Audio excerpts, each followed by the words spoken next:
इस वीडियो में हम देखेंगे प्रॉफिट एंड लॉस से related questions. Profit and loss as you know is a very important topic for almost all competitive exams. By traditional method oblique concept methods, it becomes very lengthy and complex to solve different kinds of problems based on profit and loss. In this video, I am discussing the smart approach to solve profit and loss problems, and I am sure that it will be very easy to solve all the problems. Hardly it will take 20 to 30 seconds to solve a problem. I will solve all types of problems part by part, and I am sure that if you are with me in the full video, it would be very easy to solve profit and loss problems.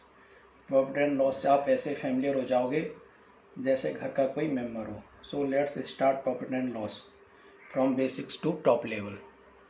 Profit and loss को solve करने के लिए सबसे पहले कुछ terminology हैं जिनका हमें पता होना चाहिए. सबसे पहले कॉस्ट प्राइस. कॉस्ट प्राइस क्या होती है? The price at which N article is bought is called its cost price. Suppose कोई शॉपकीपर है और अपनी दुकान के लिए कुछ सामान परचेज करके लाता है होलसेलर से. सपोज करो वो 100 रुपीज़ का आइटम खरीद के ला रहा है. 100 रुपीज़ उसके लिए क्या होगी? Cost price. और उस 100 रुपीज़ को वो आगे कस्टमर को दे रहा है 120 में. तो 120 इसका क्या हो गया? सेलिंग प्राइस हो गया. सेलिंग प्राइस क्या होता है? The cost at which N article is sold is called its selling price. Suppose करो कोई मैन्युफैक्चरर है, एक वो कोई आइटम बना रहा है और 100 रुपीज़ में वो आइटम बना के तैयार करता है. उसके बाद वो होलसेलर को देता है अपना प्रॉफिट कमाने के लिए. सपोज करो वो 20 रुपीज़ का प्रॉफिट ले रहा है और 120 रुपीज़ में उसको होलसेलर को दे रहा है. तो 120 रुपीज़ इस होलसेलर के लिए क्या हो गया? ये हो गया कॉस्ट प्राइस. और ये 120 इस मैन्युफैक्चरर के लिए क्या हो गया? ये होगी सेलिंग प्राइस. सेम ये होलसेलर जो है रिटेलर को देता है. सपोज करो अपना प्रॉफिट 20 रुपीज़, ये भी 20% प्रॉफिट लेता है. तो ये 140 में अगर इसको दे रहा है तो ये 140 इसके लिए क्या हो गया? Cost price. और इस होलसेलर के लिए ये हो गया सेलिंग प्राइस. सिमिलरली ये रिटेलर जो है कस्टमर को दे रहा है. अगर ये इसको 150 रुपीज़ में दे रहा है तो ये 150 रुपीज़ इसके लिए क्या हो गया? Selling price. इसी तरह से सभी लोग अपना अपना प्रॉफिट लेते हैं और सामान को ऐसे आगे बेचते हैं. इसमें सबसे इम्पोर्टेंट होता है प्रॉफिट और गेन. प्रॉफिट कैसे हो रहा है और गेन कैसे हो रहा है. If the selling price of an article, if selling price of an article is greater than cost price, then naturally it will be a gain, क्योंकि हमने एक चीज़ कम में खरीदी और ज़्यादा में बेच दी. तो इन दोनों का जो डिफरेंस है वही प्रॉफिट होगा. तो प्रॉफिट क्या होगा? SP minus CP.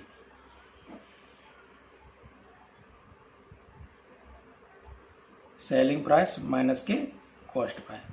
सपोज 100 के आइटम को खरीद कर और 120 में बेच दिया तो 100 क्या हो गया? ये कॉस्ट प्राइस. और 120 क्या हो गया? Selling price. इन दोनों का डिफरेंस कितना हो गया? SP माइनस CP कितना हुआ? 120 माइनस के 100 इक्वल टू 20 रुपीज़.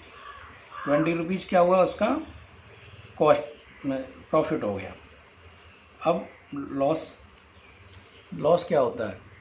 अगर 100 की चीज़ खरीद के हमने 80 रुपीज़ में उसको बेच दिया तो ज़्यादा में ख़रीदा और कम में बेच दिया तो हमें लॉस होगा। कितने रुपए का लॉस हुआ? 100 माइनस 80 इक्वल टू 20 रुपीज़। तो 20 रुपीज़ का हमें क्या हो गया? ये लॉस हो गया। नेक्स्ट चलते हैं profit percentage and loss percentage. Profit percentage क्या होता है?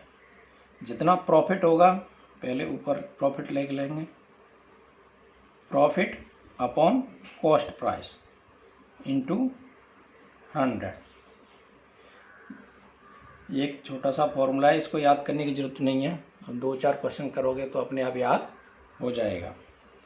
Profit percentage. ऐसे ही लॉस परसेंटेज क्या होता है? Loss upon CP into 100।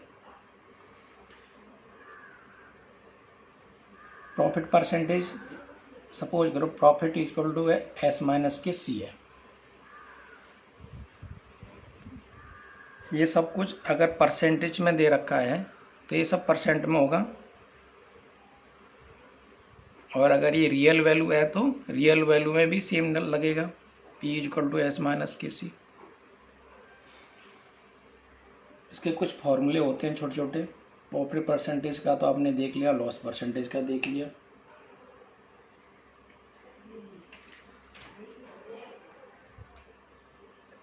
अगर हमें गेन और लॉस परसेंटेज दे रखा है तो हम कैसे निकालेंगे? सपोज सेलिंग प्राइस निकालनी है हमें। सेलिंग प्राइस इक्वल टू होता है 100 plus minus gain oblique loss percentage upon 100 into CP। अगर गेन और लॉस परसेंटेज दे रखा है तो ये सेलिंग प्राइस निकालने का फॉर्मूला है। सिमिलरली अगर कॉस्ट प्राइस निकालना है हमें तो ये क्रॉस मल्टीप्लिकेशन में हो जाएगा। कॉस्ट प्राइस इक्वल टू हो जाएगा 100 upon 100 plus minus gain oblique loss percentage into SP। जब गेन होगा तो हम प्लस सिंबल लगाएंगे, एंड जब लॉस होगा तो हम माइनस साइन लगाएंगे। इसको हम फॉर्मूले से भी कर सकते हैं कुछ क्वेश्चन, और हम डायरेक्ट मेथड से भी कर सकते हैं, वो हम आगे सीखेंगे।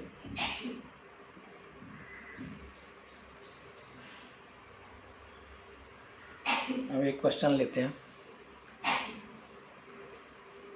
ए man buys a cycle for ₹1400 and sells it at a loss of 15%.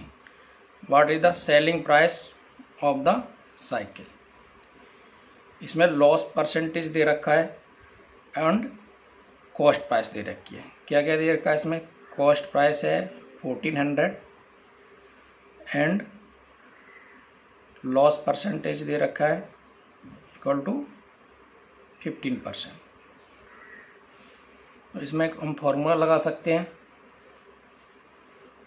Formula क्या है? SP इक्वल टू 100 माइनस लगाएंगे क्योंकि लॉस परसेंटेज दे रखा है, minus loss percentage upon 100 into CP cost price. SP equal to हो जाएगा 100 माइनस के 15 अपॉन 100 इंटू कॉस्ट प्राइस कितनी है? 1400। 100 माइनस 15 हो जाएगा, SP इक्वल टू हो जाएगा 85 इंटू 1400 अपॉन 100। इससे ये कैंसिल हो जाएगा। 85 का मल्टीप्लिकेशन 14 में कर देंगे, ये आ जाएगा 1190। इसी क्वेश्चन को हम डायरेक्ट मेथड से करना चाहेंगे तो कैसे करेंगे? हमेशा कॉस्ट प्राइस को हम 100% मान के चलते हैं। कॉस्ट प्राइस कितनी है? 100%। तो a man buys a cycle for ₹1400। 1400 क्या है? इसका कॉस्ट प्राइस है, तो हम ऐसे लिख लेंगे इसको 100 is equal to 1400 and sell at a loss of 15%। अगर 100 में से 15% का लॉस हो जाएगा तो कितना परसेंट बचेगा? 85%। हमें 85% की वैल्यू निकालनी है, वही सेलिंग प्राइस होगी हमारी। ये इसको क्रॉस मल्टीप्लिकेशन कर देंगे या कुछ ही मान सकते हो आप, क्वेश्चन मार्क एक्स, या अपने दिमाग से सॉल्व कर सकते हो, कुछ ही मत मानो। एक्स इज इक्वल टू हो जाएगा 1400 into 85/100। X is equal to आ जाएगा 1190।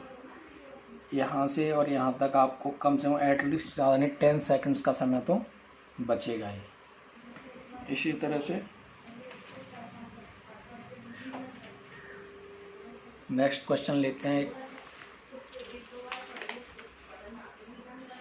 ये TV is purchased at ₹500 and sold at ₹5000 and sold at ₹4000। Find the loss percentage. ये तो वेरी इजी है, इसमें आप फॉर्मूला लगा सकते हो। तो लॉस परसेंटेज निकालना है, इसका मतलब लॉस हुआ है। लॉस परसेंटेज इक्वल टू क्या होता है? Loss upon cost price into 100। Loss कितना हो गया? 5000 की खरीद के हमने 4000 में बेच दिया, 1000 का लॉस हो गया।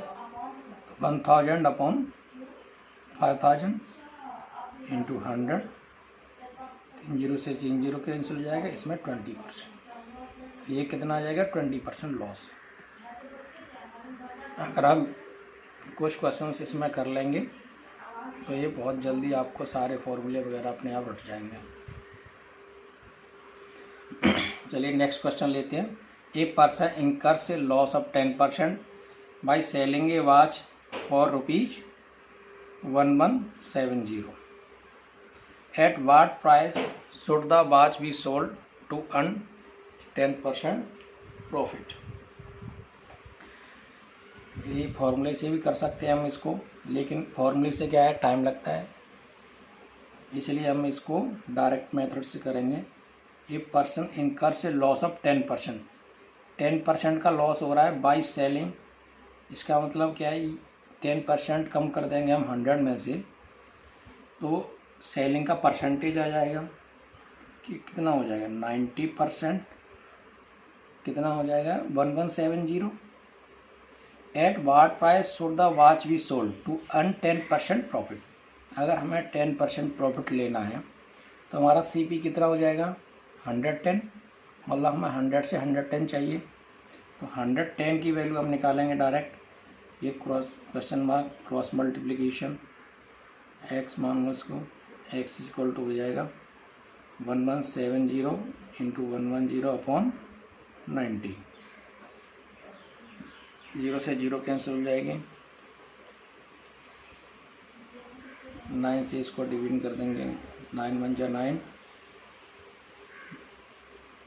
9 3 या इम्प्लाइड दैट 0 3 1430। ये इसका हो गया प्रॉफिट परसेंटेज। 110 की सीपी हो गया मतलब। इस वीडियो में अभी तक इतना ही। आप मेरे साथ ऐसे ही बने रहिए।